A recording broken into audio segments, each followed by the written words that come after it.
show. And this is your host, Miss Joanna. Since it's pandemic, we're going to do our morning show online as a prevent measure due to COVID pandemic. But still, no pandemic can stop this mouth of ours from talking. So now, let's start our show and talk about the different literacies. So literacies, it is all about the ability to read and write and comprehend information. However, the concept of literacy has evolved beyond just traditional reading and writing skills.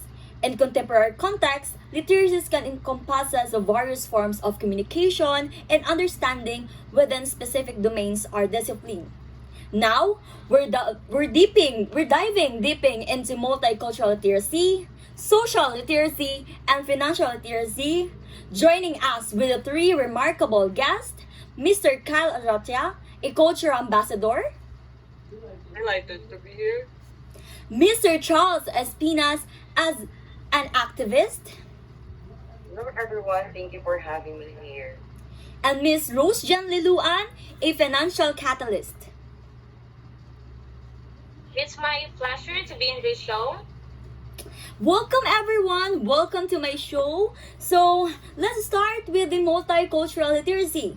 So as we all know, no guys, that multicultural literacy is about understanding and appreciating different cultures. It means being open-minded, respectful, and knowledgeable about people from diverse backgrounds. So it's like having map to navigate through the world's culture, helping us connect, communicate, and live harmoniously in our diverse society. So Mr. Kyle Latia, what do you think is the importance of understanding different cultures as a cultural ambassador?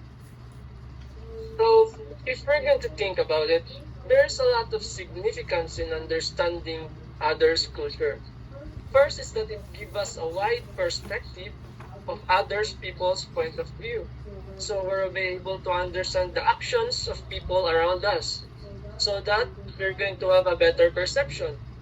Next is that it allows unity even if there is difference in culture, especially in today's world where people are being diverse. Many people are diverse in the society. So being able to multiculturally literate person will enable us to understand those people and be united despite the differences in culture. So another reason why it is important to understand others' culture is for us to be sensitive enough, especially if we are socializing with those individuals who have different culture to us, so that we're not going to offend them. Because if we doesn't know the culture of other people, then there will be a miscommunication, and miscommunication will lead to argument. As what we know, some people even take those arguments in wars. A lot of people die because of those arguments because they doesn't want to understand other people's culture. That is the problem. Because if you understand other people's culture, then we'll be able to dodge any conflict and have resolution and agreement with those individuals, and we'll be able to avoid conflict. So those are some of the importance and significance or benefits of understanding other people's culture. Oh yes, I agree with that, Mr. Kyle. And can you share a personal story or example that illustrates the importance of multicultural literacy in fostering and understanding and acceptance? So when sharing experience, I think I'm going to share my experience when I was in high school. I enrolled in a place where there is a lot of culture or a diverse educational system where Muslim people, Daan people, and Cebuano people are interacting in the same environment. So what I've seen is that many individuals of these people doesn't like the other individual who have a different culture to them. That's why it sparks conflict, childish conflict, especially if you are a Blaan. There's a lot of discrimination, as what we know. And those discrimination are just rumors. people doesn't even believe those rumors, but because of the individuals or the people who is trying to discriminate the people who have different culture from them, they use those rumors to hurt Blaan people. So these Blaan people or Blaan students retaliate physically. So there's a fight happening, a riot when I was in high school.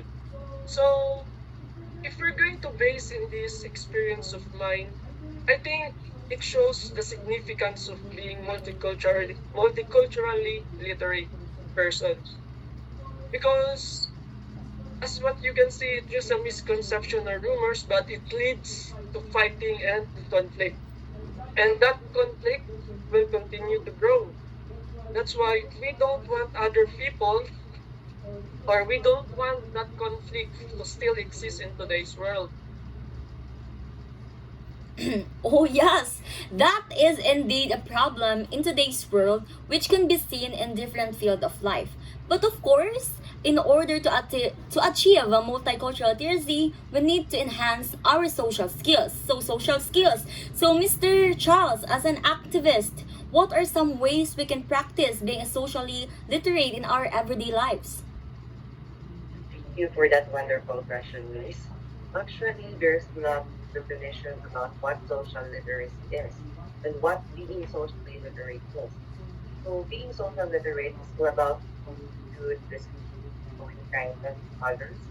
We can practice by asking our friends how their day was and really listening to what they have to say. And we can also stand up for someone who is being treated unfairly and include everyone in our games activities. Being social literate helps me or help us to create a world where everyone feels valued and respected. Yes, that's true, Mr. Charles. So, Mr. Charles, what are some practical strategies for teaching social literacy to children? Sa mga children naman. Um, Teaching social literacy to children can be fun and constructive. We can encourage to role play different scenarios like sharing toys or conflict. To be there. We can also read books or watch movies together that emphasize important social values like empathy, kindness, and inspiration. By incorporating social literacy into everyday activities, we can help children to develop essential life skills that will serve them into adulthood. And that's it. That's great, Mr. Charles. And for you, Miss Rose, my question is that why is it important for kids to learn about money from a young age? So, learning about money early on sets up for success in later in life. It's like you are learning to ride a bike.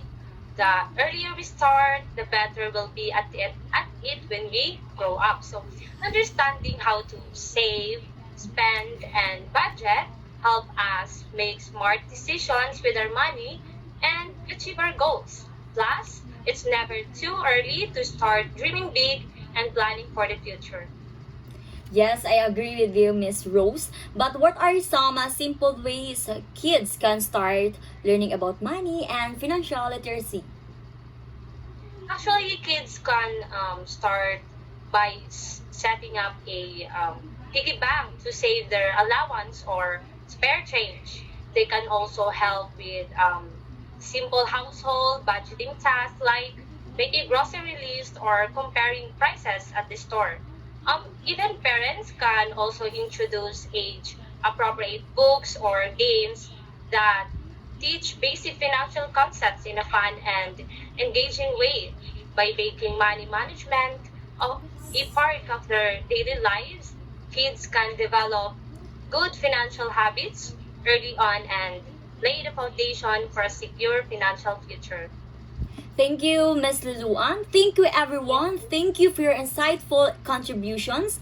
We hope that the netizens watching us learned a lot and wishing you all the more blessings in life. So that's it for today's segment. Stay tuned for more enlightening discussions on Joe Talk Show. Bye, netizens. Thank you for watching. Bye. Thank you! Thank you, guest!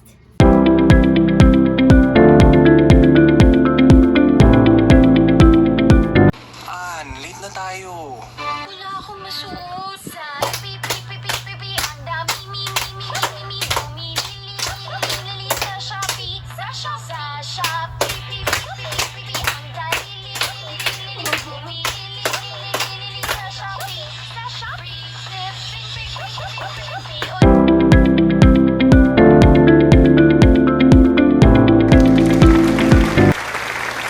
Hello, netizens! Welcome back to Joe Talk Show. In this segment, we're delving more into 4 essential literacies. We are having media and cyber or digital literacy, ecological literacy, artistic literacy, and critical literacy. Joining us to explore these topics with the 4 amazing guests, Mr. Dolan Apoya, as a cybersecurity expert, Hello, everyone. Dr. Mary Torres, an environmental scientist, Thrilled to be a part of this discussion. and I'm Mr. Benjamin Acario, an art historian. Thank you for having me, and I am excited to share my insights about artistic literacy. Yes. And Mr. Hunter Aratia, a literary critic. Thank you for having me. Welcome, everyone. Welcome to my show.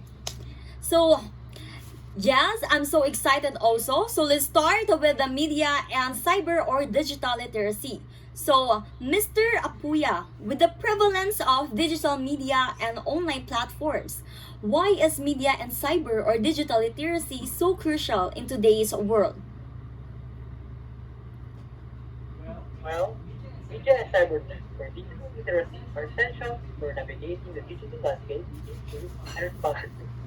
With the rise of information, cyber threats, and online privacy concerns, individuals need to multiple ways to protect their unique identities, engage with technology in ways and security, and fighting their Oh, so Mr. Brian, could you share a recent example of how media and cyber or digital literacy played a pivot role or in protecting individuals from online threats?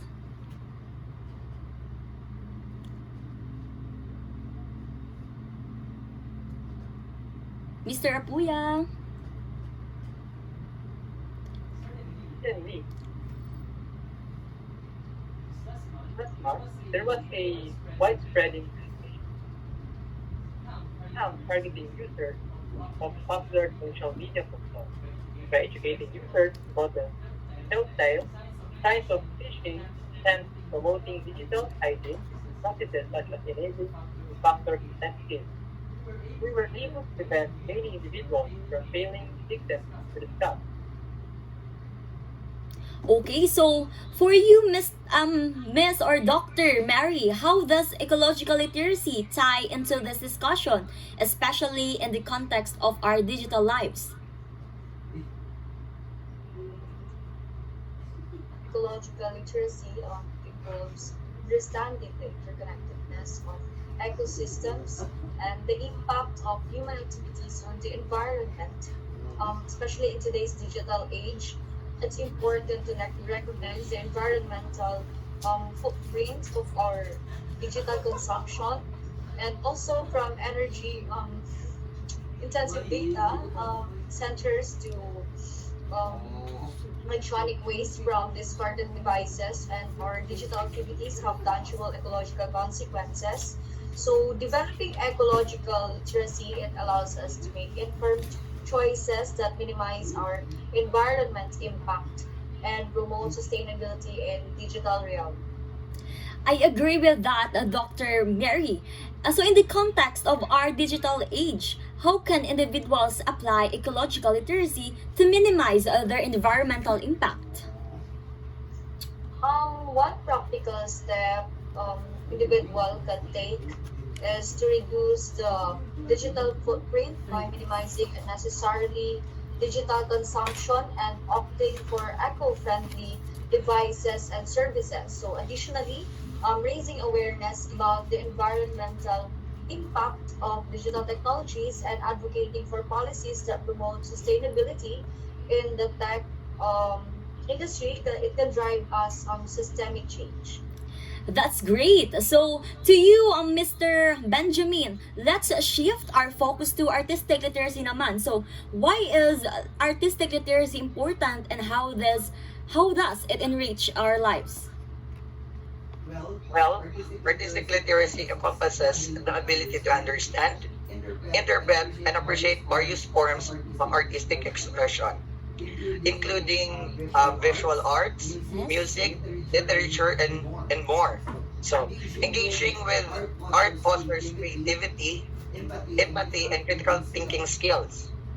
It allows us to explore different perspectives, cultures, and emotion, ultimately enriching our lives and enhancing our understanding of the world among us. Okay, very well said, Mr. Nakario. So, art comes in a various forms and mediums. So, how can individuals develop their artistic literacy beyond traditional art forms? Artistic literacy extends beyond traditional arts form to encompass a wide range of creative expression, including digital art, performance art, and even culinary art. So, by exploring diverse artistic mediums and engaging with different cultural traditions, so individuals are broaden their artistic horizon and deepen their appreciation for richness of human activity. Thank you, Mr. Benjamin. So, Mr. Kyle, for you, Mr. Kyle, can you explain the significance of critical literacy and how it relates to our discussion today? So thank you for that question. So as what we know, critical literacy involves analyzing and evaluating texts and media or sources of information. It is a significant factor for every individual as it is the ability to comprehend information and to filter out all the information. So this is a big part for us as we can use it in our work, education, or in all fields. So, I agree with that. So, Mr. Kyle, critical literacy is often associated with analyzing written text. But how can individuals apply critical thinking skills to navigate the vast landscape of digital media and information? So critical literacy came up with different characteristic or steps to use, especially in digital era of today where communication or information is very vast or there's a lot of sources. We need critical literacy for us to filter out those information and to identify the information that is that can be used or not, fake news or something like that, so we can avoid confusion and miscommunication. Thank you for that, Mr. Kyle. Thank you, everyone. Thank you for all your insightful contributions to our discussion on this vital literacies. I'm so happy for today, especially that our netizens can learn more from you and syempre from everyone who's watching with us. And that's all to our segment. Thank you, netizens, for watching. Let's see each other next time in our show. Bye, everyone. Thank you.